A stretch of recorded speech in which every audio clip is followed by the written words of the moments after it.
so that we're on the same page when it's talking to us. Oh, that's equal to the .cam, or we'll get all excited.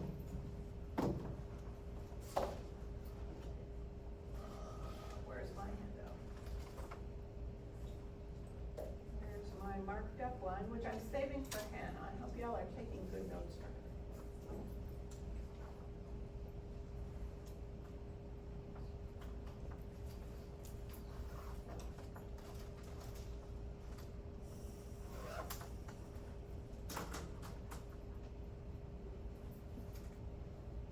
So the unit is about worrying about integrals that don't look proper.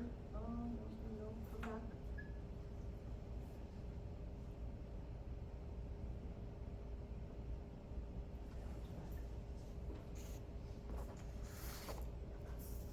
And you can't eyeball these graphs.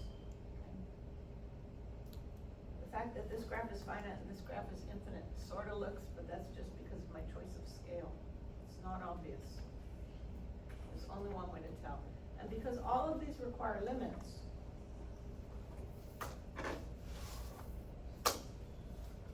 you have to be good at computing limits.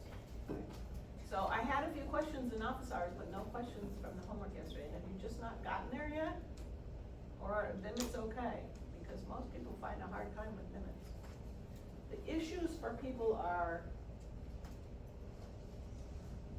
when you have stuff going to infinity, which we do over here, like, because you can't plug in, which is always our first option, plug in, like doesn't work.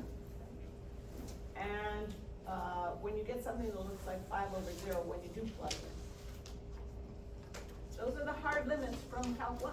So it's not surprised that you have an issue with those. Those are the more difficult ones. And the trouble is there's no right place to squeeze them into Calc 1. You learn L'Hopital and then you spack everything with L'Hopital, but there are lots of things that don't respond to L'Hopital. In particular, square root of x is not your friend with L'Hopital. What's the derivative of square root of x? 1/2 x to the 1/2. 1/2 x to the negative 1/2. So all that happens is the darn thing goes to the denominator. You get a constant that's not helpful. It's the thing, and so if you ran L'Hopital again, it would hop back up. No satisfaction. It doesn't work. So there are other techniques that are floating around, and we will have to visit them all. But these are the hard ones. And so for stuff like this, if you're not sure, a table of values is a valuable thing. And that's why the L'Hopital handout had some graphs as well, because for some people it's visual. It's like, if I'm walking way out on the x-axis, what's the graph look like? Ah, that's my limit. And so actually thinking both ways is extremely helpful here. But there are limited opportunities. Algebra only works a little bit. You can use L'Hopital once in a blue moon if you have 0/0. And when we did that e to the one that converged to e to the -3? We had to do a lot of work to use L'Hopital. So is everybody clear that this is going to be some kind of infinite limit when you do this? I can give you an example one.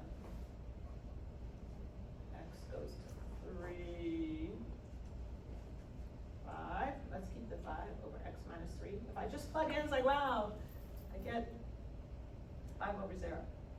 That tells you there's some kind of infinite behavior going on. And the reason is close to 3, like 3.001.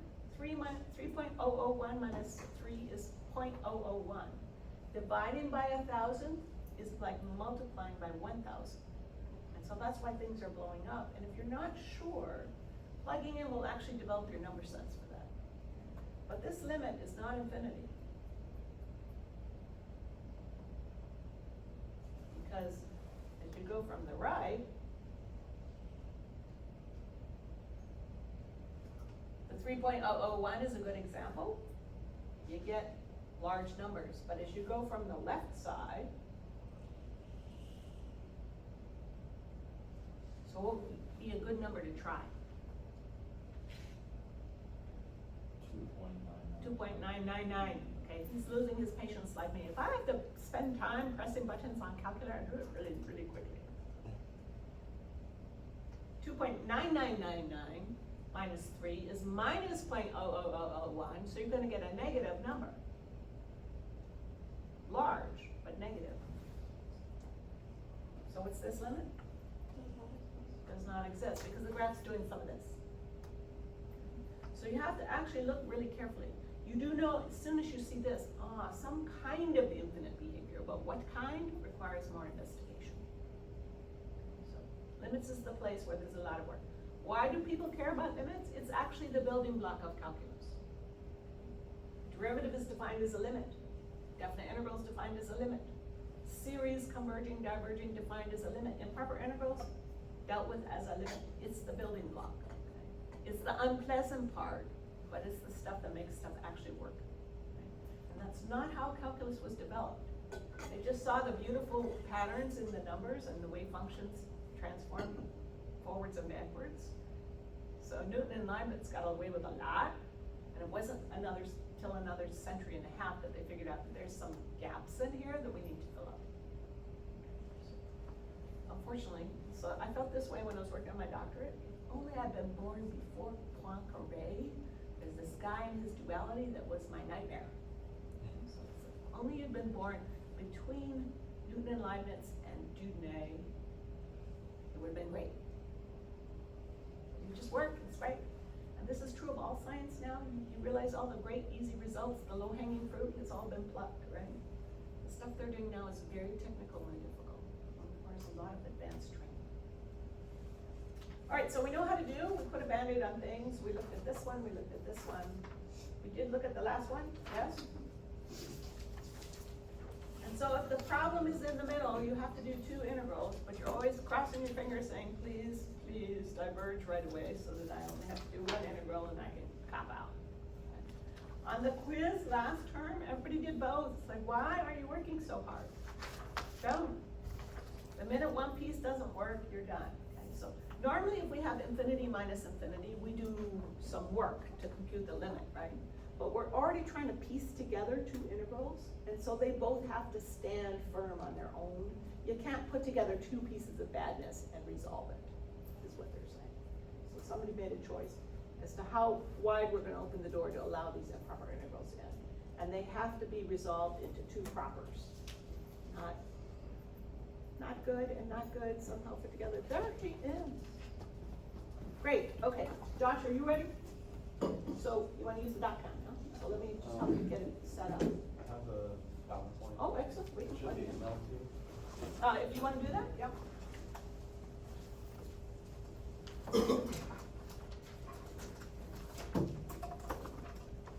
PowerPoints are really hard to do with math.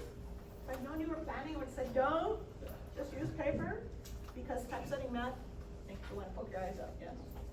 Yeah. So there is a thing called LaTeX, which if you take higher physics or math, is what you'll use. This is how I make your test so beautiful. The original was tech. It was written, the software was coded by Donald Knuth, who's a computer scientist who said, this is ridiculous. And so he actually, let me turn this on. People don't need to see my email.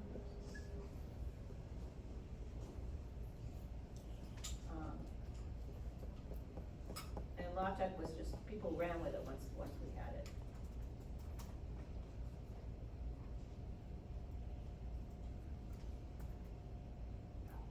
Can't spell this one.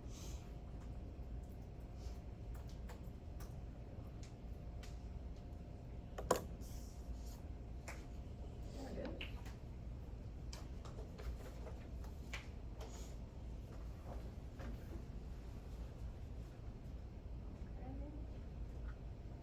Come on.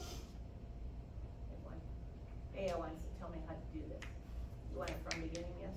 Yes, please. I don't have permission, it's fine. I just want you to see the file.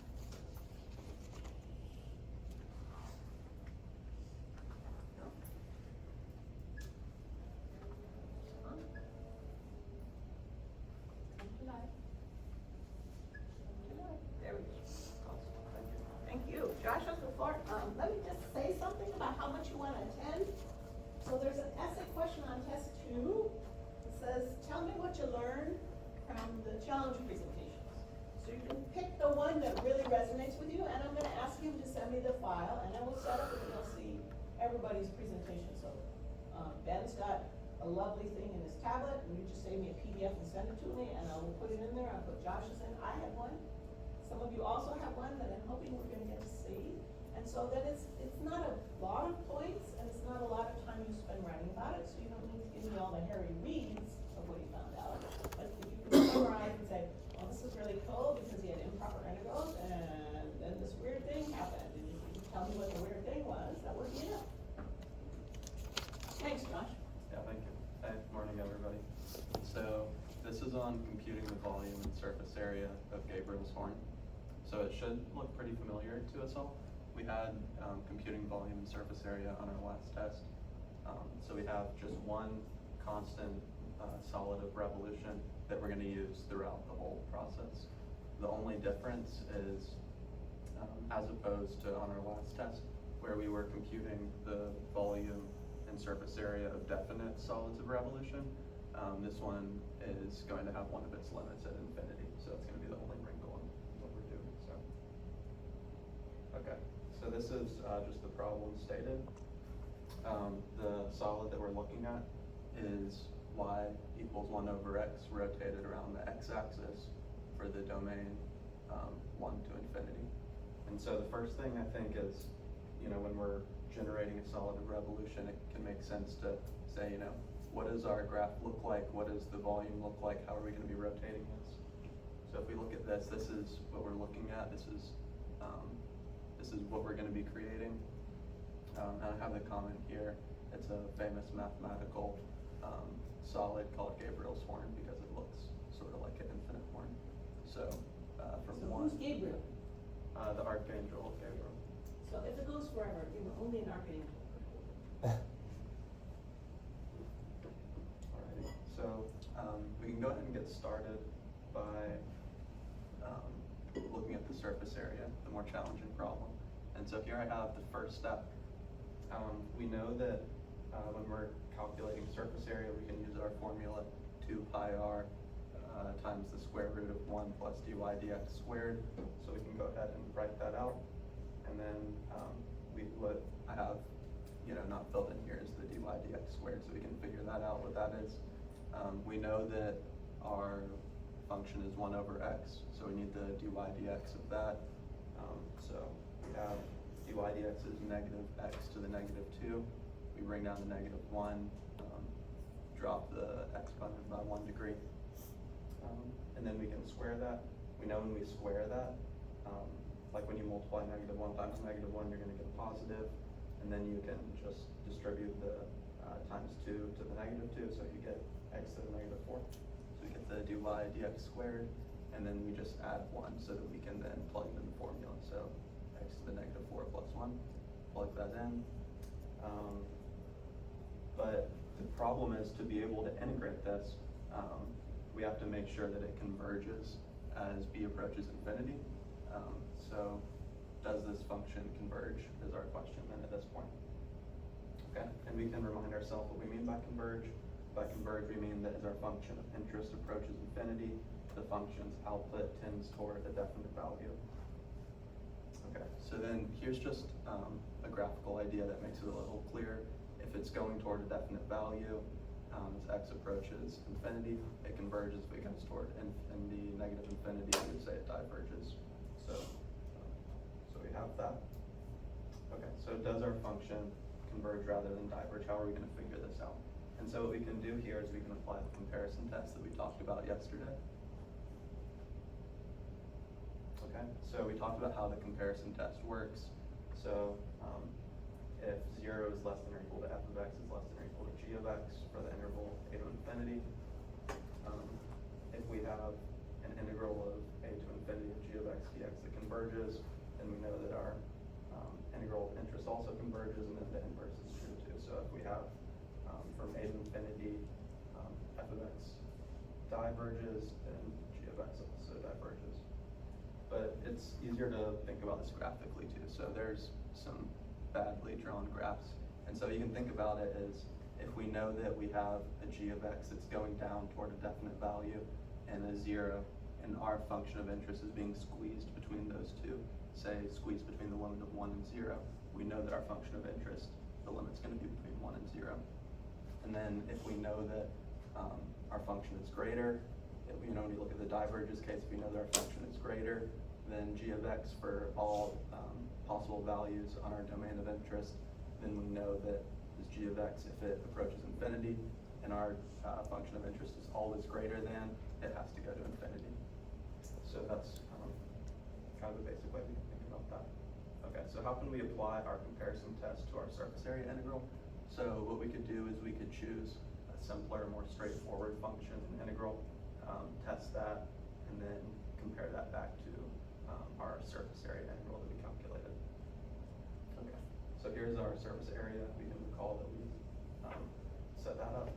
And so what we'll do is we'll compare to the integral from 1 to infinity of 1 of x dx. This one's a little bit more straightforward, okay? But we can't just take the integral of 1 of x dx from 1 to infinity because it's an improper integral. You can't just say, it's ln of x from infinity to 1.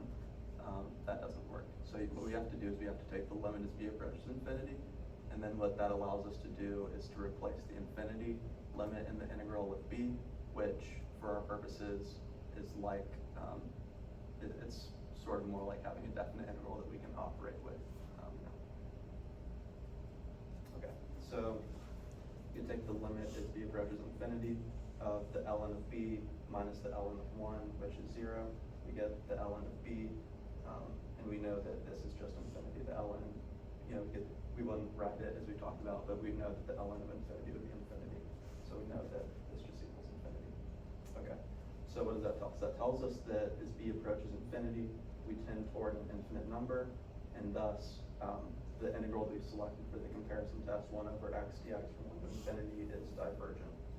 Okay, so now we can put the pieces together for what we've discovered with the comparison test. That's what we figured out on the last step of the last slide.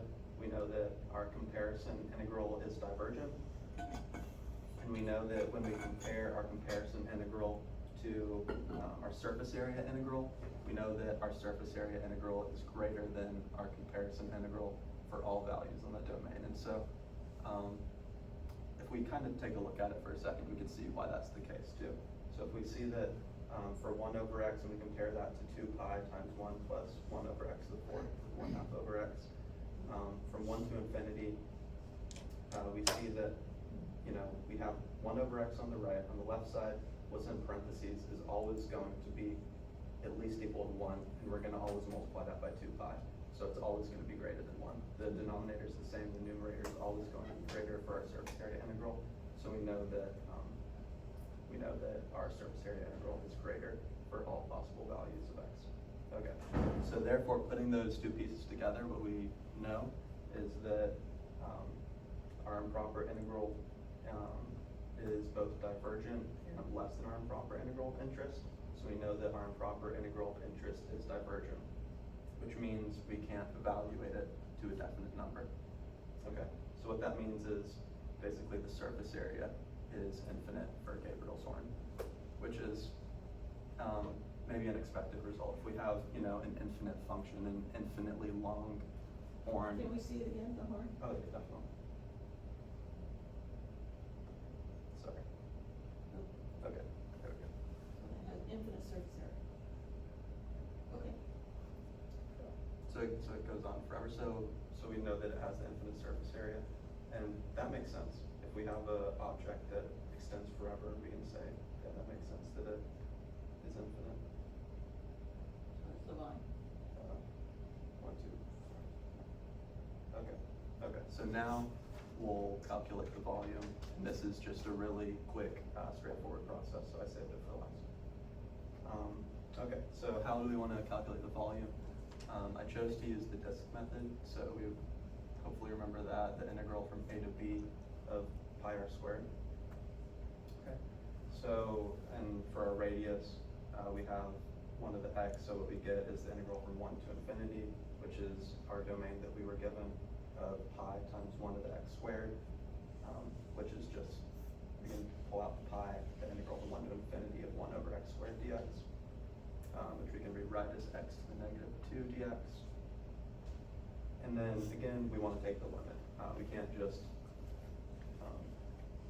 can't just calculate the integral leaving infinity, and that's not a valid mathematical operation. So we replace it with b as the limit from b approaches infinity.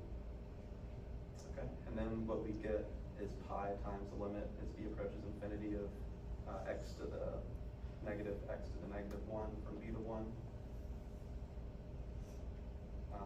And what that gives us is pi times the limit as b approaches infinity of negative b times negative 1 plus 1. And then we can simplify that as we put the negative 1 over b on the left, plug in infinity, that just goes down to 0. So we get. But you didn't plug in infinity, right? I didn't. Okay. I didn't Just officially. Just took a limit. Took the limit. So as we take the limit as b approaches infinity of negative b to negative 1, we know that tends towards 0.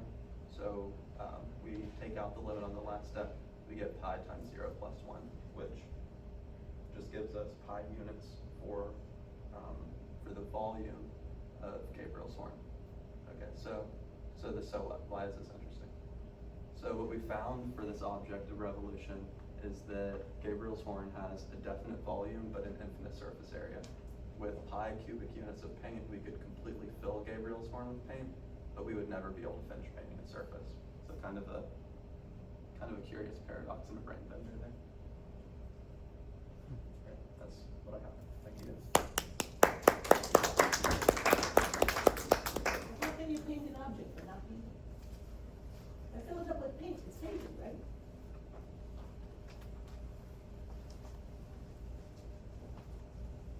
Yep, should sit you up. Well, that thing sits on the dock end really nice.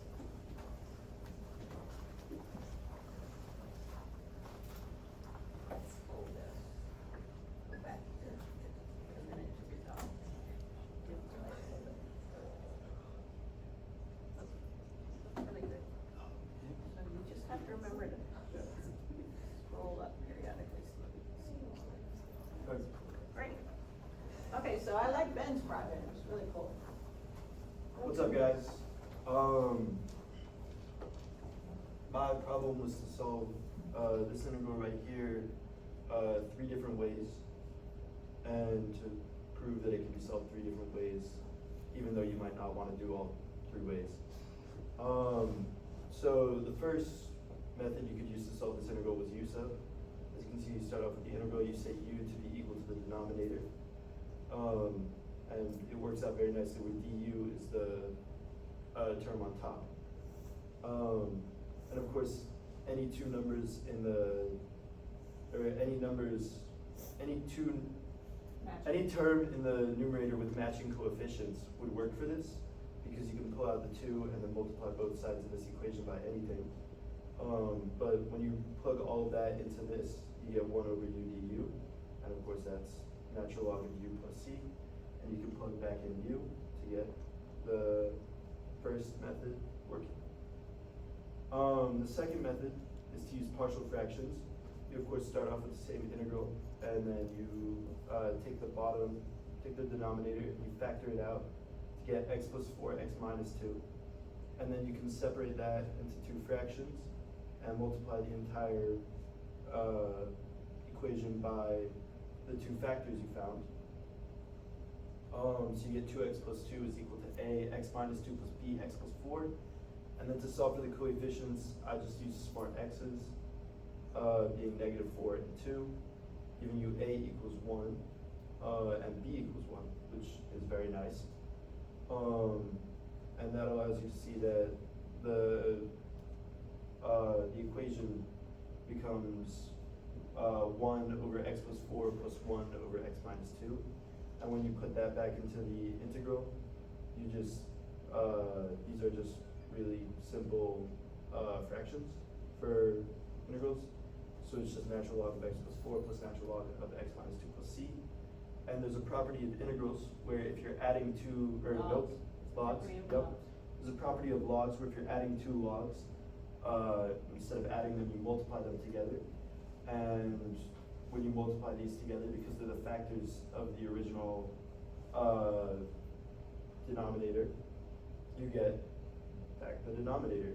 And that's of course, the same integral, or the same, answer you got from method 1. The third method is the one you'd never ever want to do, is trig sub. So of course you start out with the same integral, and then you take that integral, and instead of doing anything simple, you would complete the square on it as to make the integral 2x plus 2 over x plus 1 squared minus 9. And since both these things are squared, or now you have two terms in the denominator that are squared, you can rewrite this with u sub as x plus 1 is equal to u and du is equal to 1x, making the integral 2u, because x plus 1 times 2 is 2x plus 2, over u squared minus 9, or du. And then you can make a is equal to 3 with u equal to, of course, a times secant theta, because you're doing p squared minus a squared, so you use secant theta. So u is equal to 3 secant theta, and du is equal to 3 secant theta, tangent theta, d theta. And plugging all of that back in, you would get 18 secant squared theta, tangent theta, over 9 secant squared theta minus 9 d theta. And you can factor out the 18 over 9 to get 2, and then secant theta, and then the tangent theta on top removes one of the tangent thetas in the denominator, d theta. And that becomes 2 secant theta over tangent theta, d theta.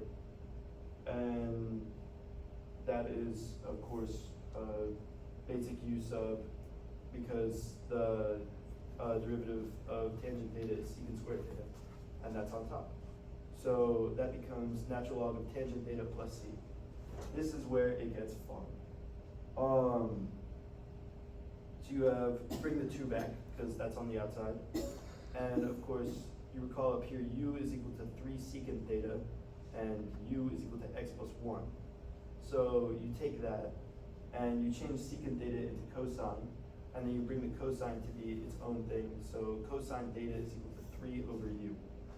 And then you're going to make a right triangle using that, with theta being right there. So you have the hypotenuse equal to x plus 1, and the adjacent term be 3. And as you'll remember, tangents equal to sine over cosine. And you can separate logs whenever you're dividing something in a logarithm. You can separate it to, instead of being like division in the logarithm, you can separate it to be subtracting. So you can rewrite this part as 2 natural log of sine theta minus 2 natural log of cosine theta plus c. And we know what cosine theta is, so you can substitute that in for this part to become negative 2 natural log 3 over x plus 1 plus c. And to solve for a, we use the Pythagorean theorem. And you can rewrite this as a equals c, the square root of c squared minus b squared. And plugging in both of those, which we do know, you get a is equal to the square root of x plus 1 squared minus 9. And you'll know you're doing something right, because that's what that is. And also that's also the original, right? Yes. Squared minus 2x plus minus 8. Yep. And then you can plug in a over c in this one to get this, which is the natural log of the square root of x plus 1 squared minus 9 over x plus 1. And once again, with both of these terms, you do what we did up here, which is to take the division and make it subtraction with logarithms instead. So you get 2 natural log of the square root of x plus 1 squared minus 9, minus 2 natural log of x plus 1. And then over here, since this since this part is already being subtracted, and there's division, instead of this being positive, it would be negative, and this part would be positive. Because it's division of a fraction, you swap them. And so you get -2 or -2 natural log of 3 plus 2 natural log of x plus 1 plus c. And of course, these are matching terms but inverse, so those cancel out. And you're left with, I got rid of the 2, but it's 2 natural log of, wait, no I didn't. Yes. Yes? Square root and a 2 in front. Yes, Your the arrow square is root right. and 2 in front, yep, forgot what the arrow meant. Whenever you have logarithms, a coefficient in front of a logarithm is the same as an exponent, you just brought it out. So I multiplied back into 2, squared it, and got to remove the square root to get natural log of x plus 1 squared minus 9 minus 2 natural log of 3. And of course, this multiplies out to x squared plus 2x plus 1 minus 9. You get the natural log of x squared plus 2x minus 8 minus 2 natural log of 3 plus c. The 2 natural log of 3 is just a, what's the word? Constant. Constant, yep, that's the word. And so it can basically just be like chalked up to it being c in one of the previous answers. And as you'll see, the answer there is the same as the answer here. And there's my signature. And so what's the moral? Do the easiest method. Which is always, Use of. right? Yep. So if you don't look for use of, you always make the problem hard. And that was way harder then. Great, thanks. All right, we have 10 minutes. We should do some improper integrals. Let's open the homework. I wanna help you get started because for some people it's just a nightmare. I don't know what it is.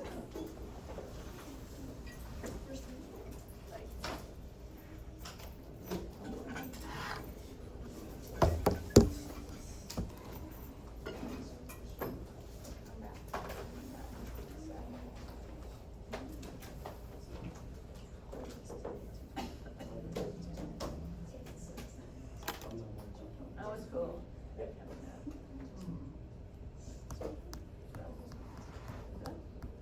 No. This is Calc 1. Do you want to do differential approximations or improper integrals? Either way, it's no fun to be in my class right now, right? You remember differential approximations? Maybe the error in the page. Not this. They're not gonna be happy today.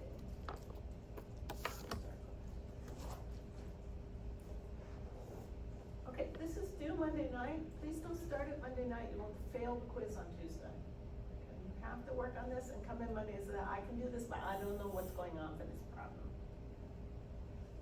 It is not easy stuff. No, where are they? There they are. Let me turn off the key because it just gets in my way.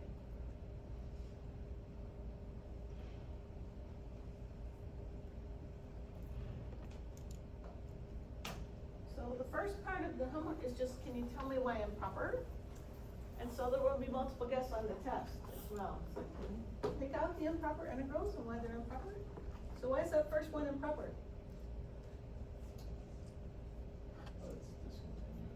Where? Okay, so in here you can guess, okay? You can click the buttons till it comes up right. That doesn't work on the test, right? So when somebody's asking improper, it's always a domain question. What's the domain of 5x squared minus 11 over x cubed minus x squared?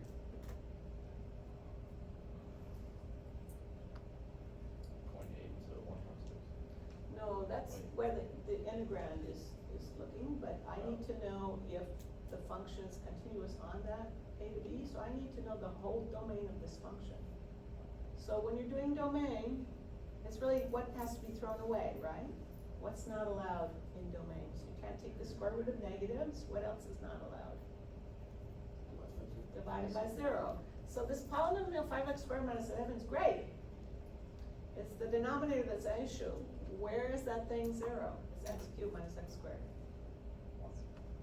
Where else? 1 and 0. You always factor the denominator to find all its roots. This is x times x squared minus 1, there's another one.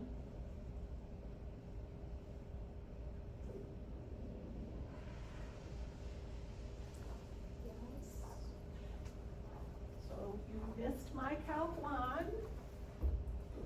The first thing we did for like a week was every time there was a function, I said, what's the domain? So here it is, 5x squared minus 11 over x cubed minus x squared. Domain. So we've got to look at x cubed minus x squared and see where it's 0, right? Because there's no square roots of negatives in here. Also, you need logs of positives, right? So those are the three things you're always concerned about. Even radicals, could be the 4th root, could be the 6th root as well, of negatives, and dividing by 0 are your problems. So you need to factor more carefully. So I have x, what are the factors? X plus. Thank you. So the domain of this thing is all reals except what? 0, minus 1, and 1. So let me scroll so that you can see the interval again.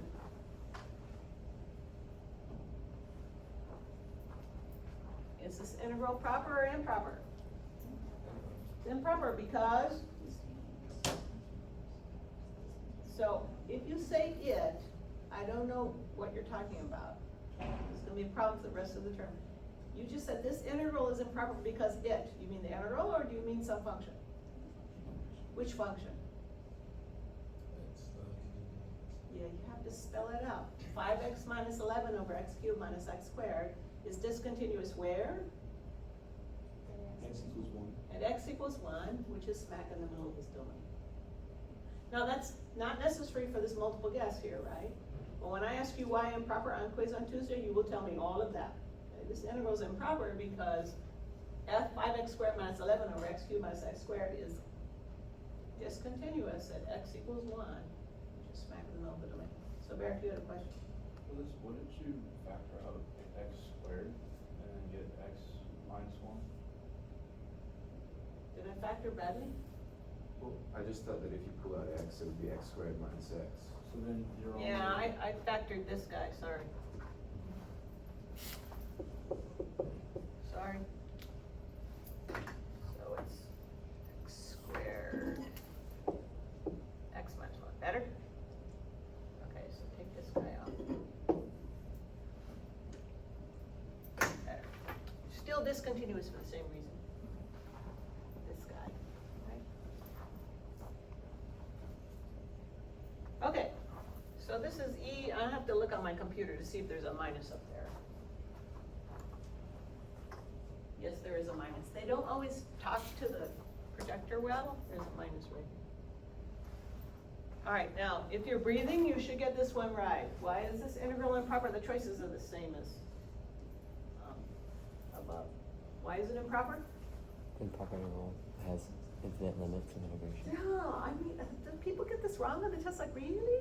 You didn't notice the infinity there? Really? I think people just tense when they see an improper integral. This is free points. This is really great. It's like, yeah, I see there's a problem. We all see there's a problem.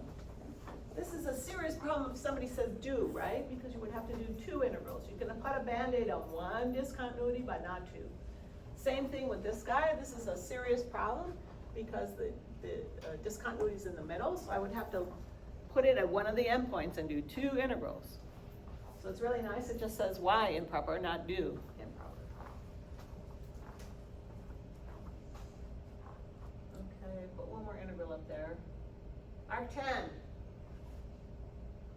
from 0.8 to 1.6. If only we knew what arc10 looked like. Oh wait, it was on the handout. What does it look like? It's a sideways swoosh, yes? I'm going from 0.8 to 1.6. Not a problem. It's proper. It's just fine. Okay. Now arc10 I have on that graph because a lot of times when you integrate, we get arc10 as the answer, right?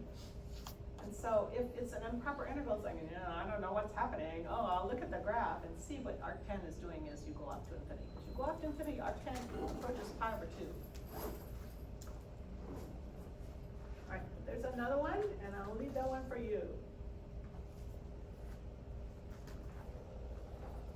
Oops, went too far. I tend to leave these alone because there is a tutorial which you can look at slowly on your own time. But does everybody agree that this is improper where? X16, so you're gonna take it out and put a B there, or a T. The book likes to use T, the videos like to use T. I just like to use B because I think of A to B. And then B has to approach 16, right? Is that a two-sided limit or a one-sided limit? Has to be one-sided because I'm going up to B. And if I do a two-sided limit, then 16 is still in the domain.